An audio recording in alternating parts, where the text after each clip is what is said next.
oxygen molecule. Electronic configuration of oxygen is in front of you, and this one is the energy axis showing the lower energy and the higher energy. So here is oxygen atom 816. This one is its 1s2 atomic orbital.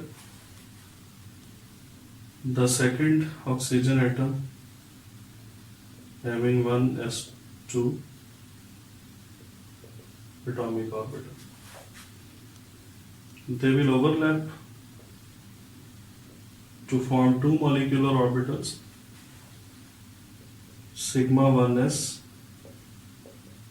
bonding molecular orbital,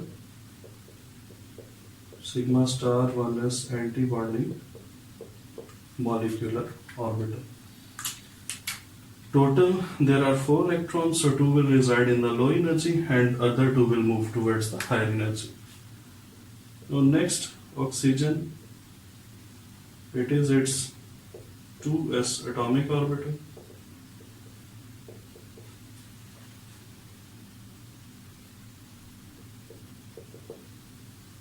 Similarly 2s2 atomic orbital. They will also overlap to form two new molecular orbital. One will be in sigma 2s bonding molecular orbital, sigma star 2s anti-bonding molecular orbital. Again they will be having 2 electrons each. Now the next overlap will be between these atomic orbitals 2px, 2py and 2pz.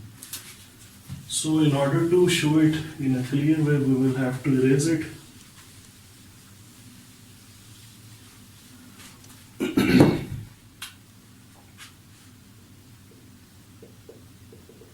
It has 3 degenerate orbitals, 2px,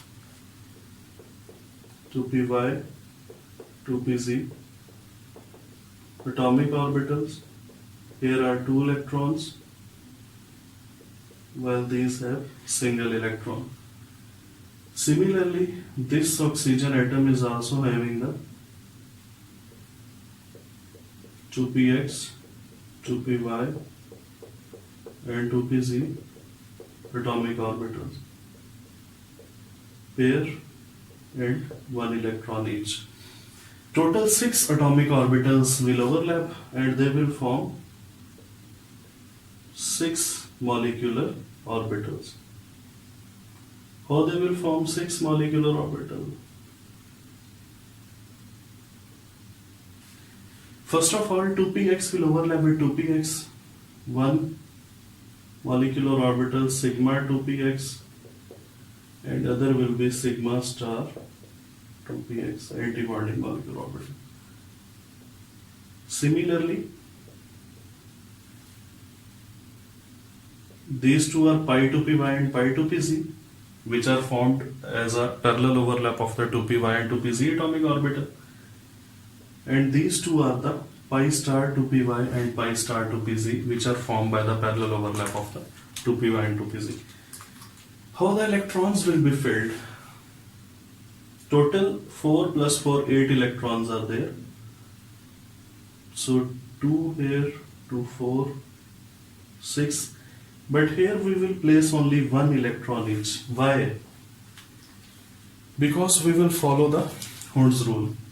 When 2 orbitals of same energy are available, then electrons will be placed in them in different orbitals with same spin rather than putting them in the same orbital with the opposite spin. So this one is the MO diagram of oxygen. What will be its bond order?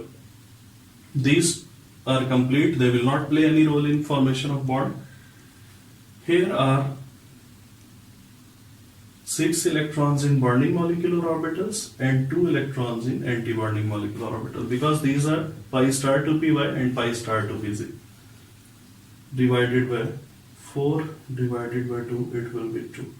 It means between 2 oxygen atoms there will be double covalent bond.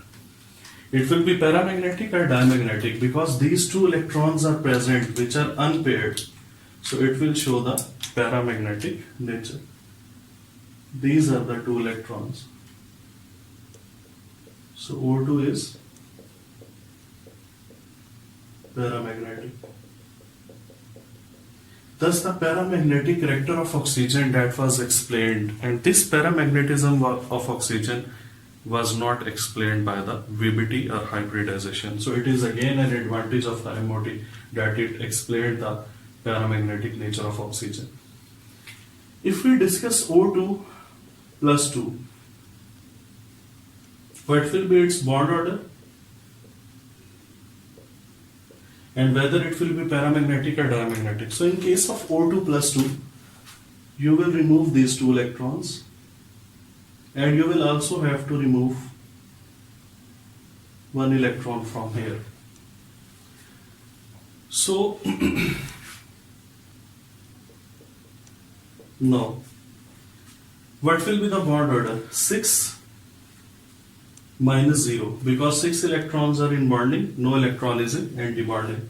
So its bond order will be 3. And it will just become like the nitrogen, and because all electrons are paired, so it will be diamagnetic. What's about O2 minus 2? In case of O2 minus 2, let us first draw again oxygen.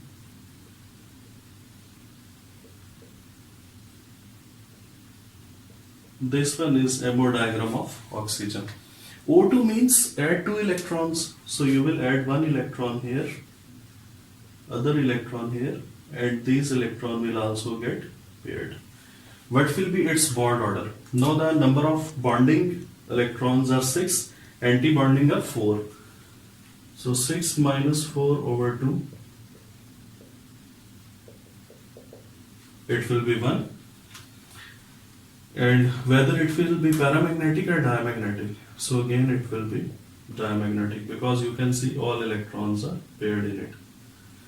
O2 is paramagnetic, O2 plus 2 and O2 minus 2, they are diamagnetic. In the similar way, you can also discuss O2 plus, instead of plus 2, just plus O2 minus. So you can also calculate their bond orders.